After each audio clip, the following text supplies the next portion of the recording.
आपको शायद ये बात जानकर हैरत ना हो कि हमारी दुनिया का ज़्यादातर हिस्सा पानी से कवर्ड है, क्योंकि ये एक ऐसा फैक्ट है जो हम स्कूल लाइफ से सुनते आ रहे हैं। लेकिन आज हम दुनिया के 4 ओशंस नहीं बल्कि सिर्फ एक ओशन की बात करेंगे और उसकी मैसिवनेस देखकर आप यकीनन हैरान रह जाएंगे। जेम टीवी की वीडियोस में एक बार फिर से खुशामदीद। नाजरीन, वैसे तो तमाम कॉन्टिनेंट्स को चारों तरफ से घेर कर रखने वाला सिर्फ एक ही ओशन है, लेकिन हमने अपनी आसानी के लिए इनको अलग अलग नाम दे रखे हैं। ये ओशन 4 अलग अलग रीजन्स में डिवाइडेड है: अटलांटिक, इंडियन, आर्कटिक और पैसिफिक ओशन।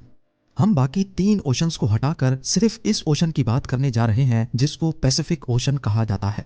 पैसिफिक अकेला ही इतना बड़ा है कि अगर पेरू और चिली के दरमियान ओशन के बॉटम तक जाकर एक सुराख किया जाए और उस सुराख को आर पार करके सीधा अर्थ के ऑपोजिट साइड से निकाला जाए, तो आपको ये बात जानकर हैरत होगी कि इतना सब कुछ करने के बावजूद भी आप वियतनाम और ताइवान के करीब पैसिफिक ओशन से ही निकलेंगे। अर्थ के किसी भी एक स्पॉट के ठीक ऑपोजिट साइड वाले स्पॉट को एंटीपोड कहा जाता है। पैसिफिक ओशन इतना बड़ा है कि इसके खुद के कई एंटीपोड्स मौजूद हैं, लेकिन ये इसका पैमाना जानने की सिर्फ एक शुरुआत है। हमारी अर्थ का पूरा एक गोल चक्कर यानी अर्थ का सरकमफ्रेंस 40,000 किलोमीटर्स बनता है। यानी अगर किसी एक पॉइंट से हवाई जहाज फ्लाई करे तो पूरे 40,000 किलोमीटर का डिस्टेंस कवर करने के बाद जहाज वापस उसी जगह पहुंच जाएगा जहां से उसने टेक ऑफ किया था। पैसिफिक ओशन में कई एरियाज ऐसे हैं जिनके दरमियान का टोटल डिस्टेंस पूरे अर्थ के सरकमफ्रेंस का 50% है। जी हाँ, लगभग पूरे 20,000 किलोमीटर्स। ये हिस्सा इंडोनेशिया और कोलंबिया के दरमियान मौजूद है, जिसको पैसिफिक ओशन का सबसे लंबा हिस्सा माना जाता है और ये तकरीबन 20,000 किलोमीटर बनता है। रिसर्च के दौरान मुझे भी ये जानकर हैरत हुई कि इंडोनेशिया और कोलंबिया के दरमियान पैसिफिक ओशन के इस हिस्से में हमारा पूरा चांद फिट आ सकता है। सिर्फ एक नहीं बल्कि लाइन से पूरे 5 चांद, और उसके बावजूद भी इसमें काफ़ी जगह खाली बच जाएगी। पैसिफिक ओशन की मैसिवनेस का अंदाज़ा आप इस बात से लगा लें कि हम इस पूरे ओशन को एक साथ देख भी नहीं सकते। किसी शिप में सवार होकर पैसिफिक ओशन के साइज का अंदाज़ा लगाना तो एक इम्पॉसिबल टास्क है, क्योंकि हमारी आंखें अर्थ के हॉराइजन को देख रही होती हैं और ये हॉराइजन कर्व हो जाता है, इसी वजह से हम ज़्यादा दूर नहीं देख सकते। यही रीज़न है कि समंदर में दूर दूर तक देखने पर समंदर और आसमान एक दूसरे से मिले हुए लगते हैं। 6 फुट लंबा इंसान समंदर में सिर्फ 5 किलोमीटर दूर तक देख सकता है।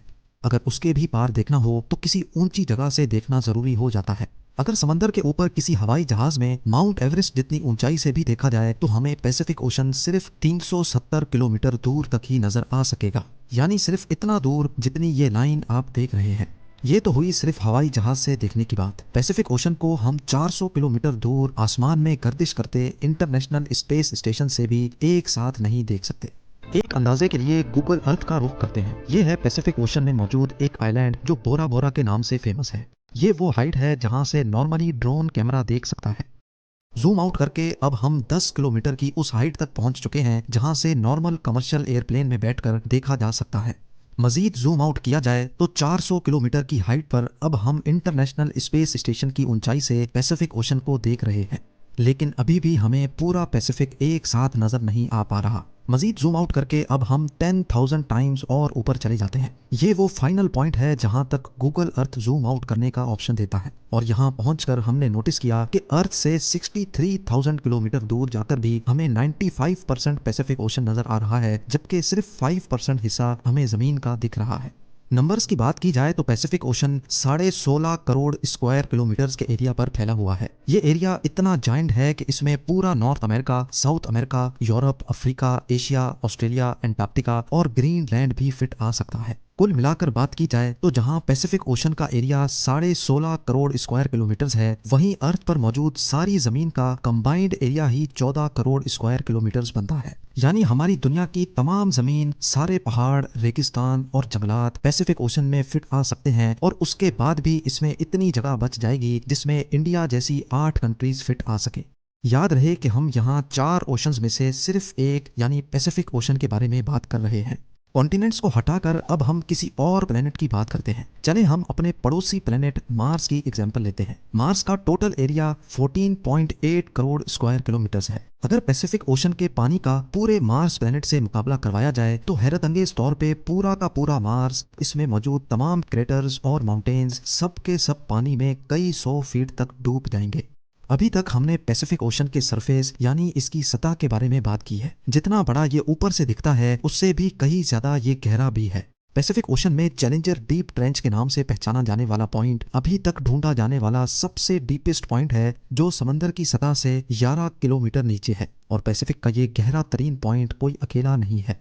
पैसिफिक ओशन में ढूंढे जाने वाले 3 ट्रेंच और भी हैं जिनकी गहराई 10 किलोमीटर से भी ज्यादा है। इनको हम टोंगा ट्रेंच, फिलीपीन ट्रेंच और कुरिल कमचाटका ट्रेंच के नाम से जानते हैं।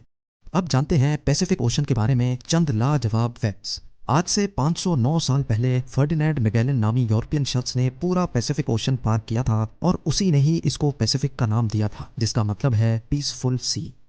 हर गुजरते साल पैसिफिक ओशन छोटा होता जा रहा है, जिसका main reason under water tectonic plates की मूवमेंट है। लेकिन अच्छी बात यह है कि जितना छोटा पैसिफिक होता जा रहा है उसी स्पीड से अटलांटिक ओशन बड़ा भी हो रहा है। दुनिया में ज्यादातर अर्थक्वेक्स और सुनामी पैसिफिक ओशन के बॉटम पर मौजूद टेक्टोनिक प्लेट्स की वजह से आते हैं। पूरी दुनिया में सबसे ज्यादा एक्टिव वोल्केनोज पैसिफिक ओशन के बॉटम में ही पाए जाते हैं। करीब 75,000 से भी ज्यादा वोल्केनोज पैसिफिक ओशन के अंदर मौजूद हैं और इनमें से सबसे बड़ा वोल्केनो न्यूजीलैंड के करीब हेवर सी माउंट के नाम से जाना जाता है। बाकी तमाम चीजों के साथ साथ आइलैंड्स में भी पैसिफिक का पहला नंबर है। पूरे पैसिफिक ओशन में 25,000 से भी ज्यादा आइलैंड्स मौजूद हैं और इनमें से हजारों आइलैंड्स ऐसे हैं जिन पर आज तक कोई इंसान नहीं जा पाया। इन तमाम आइलैंड्स को गूगल अर्थ पर ही ढूंढने में कई महीनों का वक्त भी लग सकता है। उम्मीद करता हूँ